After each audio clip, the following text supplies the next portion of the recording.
Kristinania parkean gaude, Donostiko Birika berdeetako bat da, askok ezagutuko duzue parkea bera, eta sarrera nagusia, agian baita ere, baina jakin beste bi sarrera ere badituela parkeak, eta hau da horietako bat, Mikel Laboa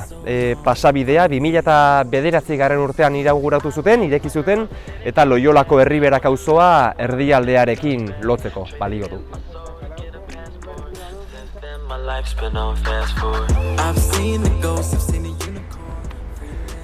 Bigarren sarrera hauxe da, Federico García Lorca kaletik parkera sartzen den, trenbide gainetikan pasatzen den pasabide hau Gladys del Estal du izena,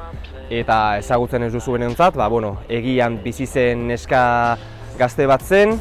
ekologista bera, eta Tuteran protestaldi batean poliziak hil zuena, eta bere omenez izen hau jarri zaio pasabide honi.